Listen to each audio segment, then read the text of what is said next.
Por el lado de los ingresos, ¿qué propone el gobierno en este conjunto de medidas que algunos han dicho que es una reforma tributaria y eso no es una reforma tributaria? Es un conjunto de medidas que afectan el sistema tributario, pero no conforman una reforma tributaria. Una reforma tributaria que tiene por lo general un objetivo y es establecer un sistema que sea neutro, es decir, que no distorsione las decisiones de ahorro, de inversión, de trabajo, de producción dentro de la economía. También que sea equitativo, es decir, que los que tienen más ingresos paguen más, que sea eficiente, que te permita a ti aumentar las recaudaciones. Eso es, digamos, el conjunto, el objetivo de una reforma tributaria. Esto no. Esto es lo que puede hacerse sin, digamos, afectar excesivamente a los segmentos que están en la parte baja de la distribución de ingresos, es decir, los que están propiamente en el segmento más pobre y los grupos vulnerables e incluso miembros de clase media baja estarían bastante, digamos, beneficiados con estas medidas. Y vamos a ver cuáles serían esas medidas. Esta es la estrategia de ingresos ante la crisis internacional. Miren aquí, comenzamos con esto. Dice el gobierno que no va a modificar el ITEVIS, que esta es una propuesta que va a generar entre 40 y 50 mil millones de pesos. Dice, no toca el ITEVIS, ni la tasa ni la base. O sea que desde ese punto de vista, uno de los elementos más regresivos que existe en el sistema tributario dominicano, que es el ITEVIS, y por lo tanto usted necesita, si va a tocar el ITEVIS, establecer un esquema de devolución del impuesto para los segmentos más pobres. Eso es lo que se llama el ITEVIS o el IVA personalizado, que Alberto Barreix, una persona que trabajó en la reforma tributaria de 1990 a 1992 o el equipo de Harvard, ha desarrollado. Él fue luego por muchos años uno de los hombres clave del Banco Interamericano de Desarrollo en materia de definición de la política tributaria en toda América Latina. Alberto Barreix desarrolló el concepto del IVA-P, el IVA personalizado, el ITEVIS personalizado. Si usted lo va a tocar, usted necesitaría pues abordar ese concepto. En este caso, sencillamente esta propuesta no toca el ITEVIS, no toca el ITEVIS, pero tampoco los selectivos. Recuerden que esas son otras fuentes de ingresos importantes, ni los de combustible, ni vehículos, ni alcoholes, ni cigarrillos, ni seguros, telecomunicaciones, etc. No toca tampoco la tasa del impuesto a la propiedad inmobiliaria, ni toca el mínimo exento. Lo único que veremos es variaciones en la tasa de impuestos sobre la renta y ahí le voy a decir con relación a ese tema. No se tocan las tasas de los impuestos a intereses ni dividendos. No se consideran los impuestos a las plataformas digitales. Ustedes recuerdan que se estuvo hablando mucho de que si Netflix, que si Uber, etcétera, si van a tener impuestos. Pues fíjense que el gobierno decidió no ponerle impuesto a nada de eso. Y sí se eliminan y reducen algunas figuras impositivas. Entonces vamos a ver cómo lo distribuye el gobierno, lo que serían las medidas. Fíjense acá, medidas pro crecimiento económico, vamos a analizar si es correcto esto, medidas de simplificación o facilitación tributaria, medidas para combatir el incumplimiento de evasión, y nosotros hemos sido y hecho mucho hincapié, hemos sido muy intensos con relación al tema de la evasión. Hay 4 puntos porcentuales del Producto Interno Bruto que se va de evasión que se pudiera recaudar. Entonces hay que poner mucho empeño en esto. Entonces yo creo que eso es algo positivo, que el gobierno, pues entonces ahora esté dándole importancia cada vez más al tema de medidas para enfrentar la evasión impositiva. Y luego está ya actualización del sistema tributario, consolidación fiscal. ¿Qué medidas hay para aumentar la recaudación? Entonces vamos a ir parte por parte. Vamos a ver. Medida pro crecimiento económico. Fíjense con qué comienza. Depreciación acelerada. Esto promueve obviamente la inversión. ¿Qué es la depreciación? La depreciación es la parte que usted puede de lo que fue su inversión inicial, que usted puede, después que usted la capitalizó, convertir en gasto y deducir del impuesto sobre la renta. La idea es que usted pueda depreciar más rápidamente y con eso usted reduce su base imponible y tiene un incentivo tributario a usted invertir. Esa sería la idea. El gobierno necesita acelerar el ritmo de crecimiento de la economía y para eso usted tiene que promover la inversión. Para promover la inversión, usted lo puede hacer con esa depreciación acelerada. Reembolso a los exportadores del impuesto selectivo a los combustibles y seguros, al igual que se hace con el ITEVIS. Con eso se mejora la competitividad. Esto no implica ningún tipo de distorsión ni violación de los acuerdos de la OMC y es algo que mejora la competitividad de nuestros exportadores.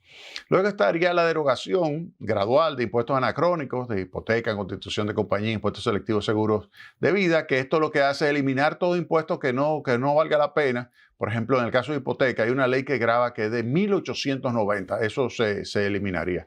Luego está esto, pero que esto en la práctica se aplica, devolución del impuesto selectivo sobre el alcohol etílico utilizado en la fabricación de medicamentos. O sea, es lógico, si usted tiene un medicamento y usted va a fabricarlo y utiliza alcohol en la República Dominicana, no debería pagar selectivo.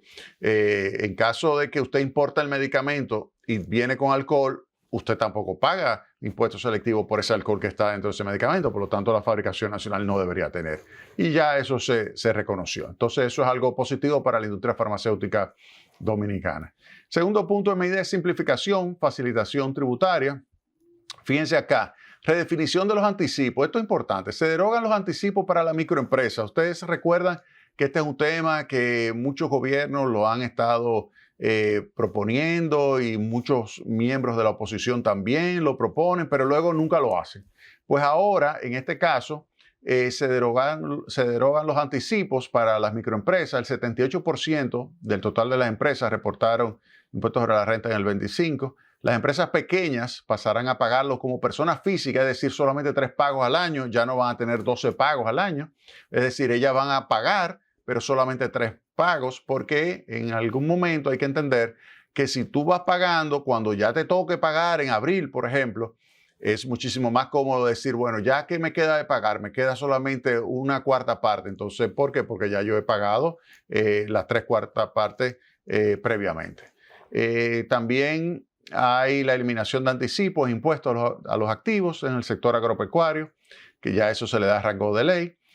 También viene la actualización del título 1 del Código Tributario, que es el más administrativo, que tiene que ver con recargos, moratorios, lo de los intereses, o sea, se permite el descuento por pronto pago. La idea es que si usted tiene un problema, no lo ahogue en los intereses, no lo ahogue, porque al final usted se va a convertir en un informal, sino que sea algo más razonable. Esa sería la idea. Y luego hay un tema aquí, amnistía y deudas tributarias, que esto es por la situación actual, que la idea es que si tú tienes una deuda con el gobierno, que tú puedas tratar de acercarte y hacer una negociación para tener un descuento y tú ponerte al día. Yo creo que eso es algo muy positivo porque estar en malas con la Dirección General de Impuestos Internos es un problema muy serio para poder hacer negocios luego en el mercado formal. Luego viene acá la ampliación del régimen simplificado de tributación. Yo creo que esto es positivo y ahí debería haber una mayor cantidad de micro y pequeñas empresas que deberían acogerse a este régimen simplificado y formalizarse. O muchas que están en el régimen formal, pero deberían hacerlo, digamos, con este más simple.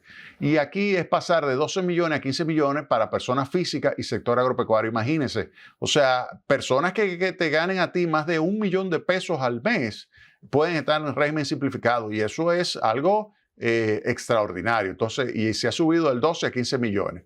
Y se crea un umbral de 30 millones para pequeños negocios. O sea, que fíjense cómo para pequeños negocios se le está facilitando que entren a ser parte del régimen simplificado de tributación.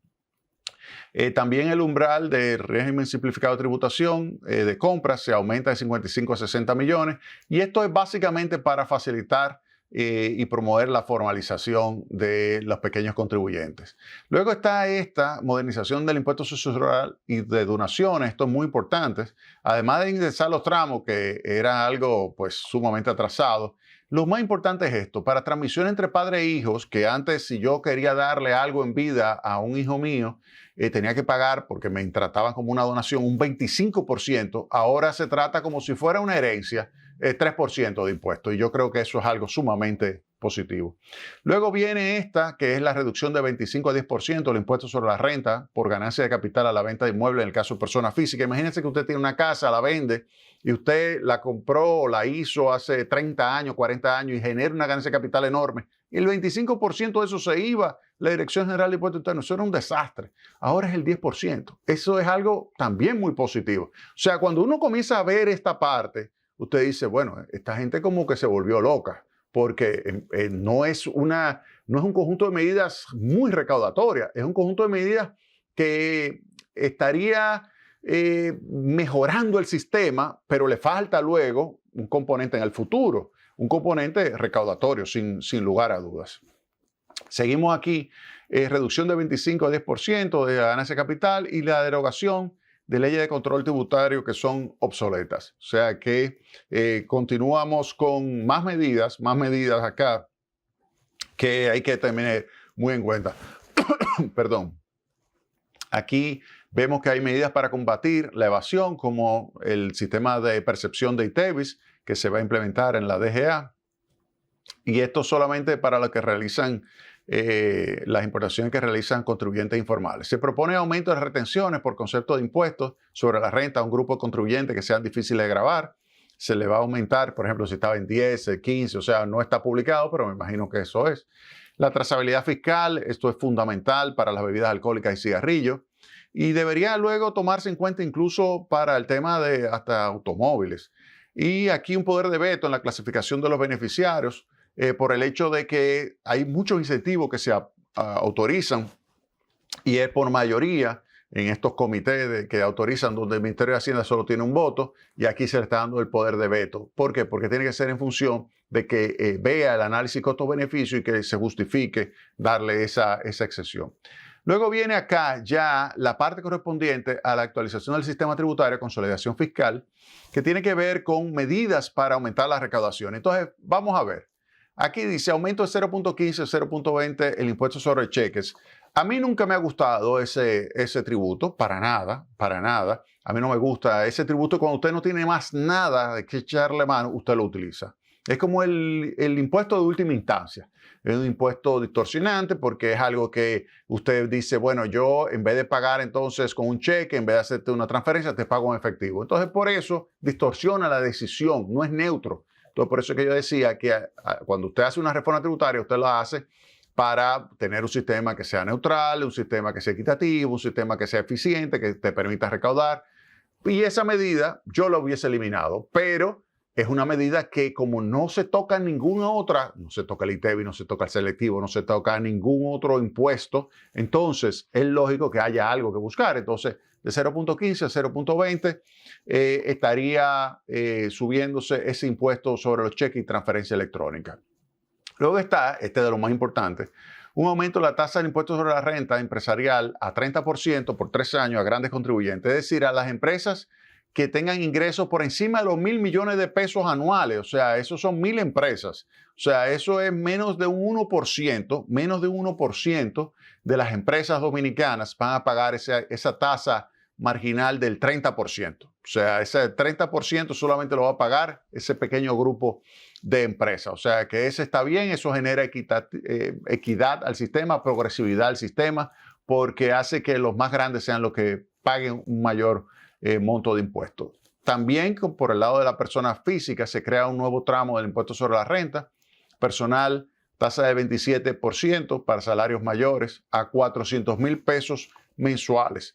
Usted me dirá, mira, pero eso no es tan alto. Sí, 400,000 pesos es un buen sueldo, sin lugar a dudas. Y es pasar de la marginal máxima de 25 a 27. Pero tú te vas a beneficiar de algo que yo le voy a decir, que es la indexación de los tramos. Se van a indexar los tramos, principalmente el límite exento se va a indexar. Luego estaría el impuesto selectivo a cigarrillos electrónicos y vapes, que son, si tú tienes que estos son sustitutos de cigarrillo, debería tener el mismo impuesto selectivo. O sea, si usted no quiere pagar ese impuesto, pues no se ponga a vapear, no se ponga a fumar esos cigarrillos electrónicos. O sea, que eso yo lo veo bien. Además, son sustitutos de los cigarrillos, por lo tanto, debería pagar lo mismo. Y aumento de la tributación de casinos y juegos de azar, también eso no habría mayor inconveniente. Y está que es aumento de $10 a los pasajes aéreos. Yo creo que obviamente afecta a aquellos que están comprando los pasajes, pero si usted toma en cuenta de que es una reforma donde al mismo tiempo te están dando un conjunto de elementos positivos, de impuestos que te están reduciendo en términos de ganancia de capital o en términos de cuando tú vendes un inmueble que pagas menos, cuando tú le donas a tu hijo algo, paga muchísimo menos, o sea que te reducen de 25 a 3% las tasas. Obviamente que tú pagar un poquito más por ahí no va a tener nada del otro mundo. Ya para ir terminando, simplemente decir acá, medidas para apoyar a la clase media, ajuste por inflación del mínimo no imponible de la franja del impuesto sobre la renta, se indexa el mínimo exento de los tramos de impuestos sobre la renta a personas físicas, se indexa en un 15% y eso te permite cubrir el costo de la canasta familiar, es decir, que estaría exento el equivalente. Y aumento de la deducción por gasto educativo, que es de 25 a 30, y sería 50% si los gastos son realizados en beneficio de personas con cierto comportamiento especial. O sea que no cabe duda de que es un proyecto que toma en cuenta mucho la equidad, no es muy recaudatorio. O sea, eso de que va a recaudar 40,000 millones de pesos no es una gran cantidad. Yo creo que es más bien algo para mejorar un poco lo que es el sistema tributario en términos de eficiencia, en términos de equidad y en términos de recaudación, pero es un paso de avance. Pero esto implica que para el año 2028 deberá llegar realmente una reforma tributaria muchísimo más amplia, muchísimo más integral. Se nos acabó el tiempo. El próximo sábado tendremos más Tecnopol. Pase un excelente resto del fin de semana.